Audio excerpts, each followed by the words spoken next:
There may be times when your employer or a colleague or even a friend asks you to do something, and you aren't able to comply with their request. Although being agreeable is an important part of being a team player, it's also important to know how to say no in certain situations. Saying no is a skill that most of us struggle with. It's not only important to know when to say no, it is also important to know how to say no. It's a powerful word. Welcome back to the Think Mad. In this video, we will talk about how to say no to somebody and not feel guilty about saying no.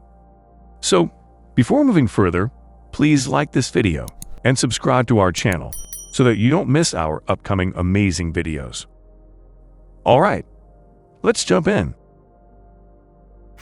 Number 5. Remind the requester that it's nothing personal. Saying no doesn't mean you're rejecting the other person. Instead, explain politely that you just don't have the time or energy to meet their request right now. Depending on the situation, you might offer to lend a hand later or ask for a rain check on an invitation. If a friend invites you out to eat, you might say, "I'd love to have lunch, but I have other commitments right now that need my full attention." You could also say, "I appreciate the offer, but I'm really busy." Number 4. Establish boundaries. If you have a habit of pleasing others, it will be hard to say no and even harder to establish boundaries. You need to start valuing your time and effort, and not get manipulated into doing something which will only worsen your mental health. Be firm when you are saying no. Ultimately, you need to know your limits and what feelings signal to you that a boundary needs to be set. Do not make them feel you guilty for saying no and break these boundaries. Like Paulo Coelho said, when you say yes to others, make sure you are not saying no to yourself. Number 3. Kill them with kindness and be polite. Some people are scared of appearing rude or unhelpful.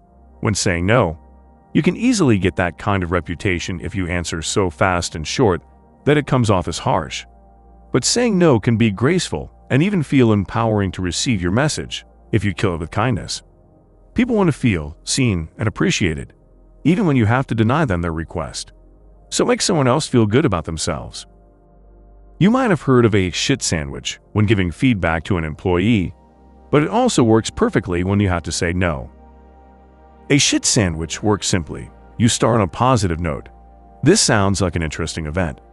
Tell them the bad message. "But unfortunately, I won't be able to attend as a speaker." And end with kindness. "I'm sure you'll have a successful conference in any case." Number 2. Explain why you are saying no. Why can't you go out with a friend? Because you have some other things to take care of. Why can't you lend some money to your friend? Because you don't have any extra. By explaining other people the real reason behind your no will likely make them realize that you are being truthful and not just ignoring them. If they really care about you, they will understand.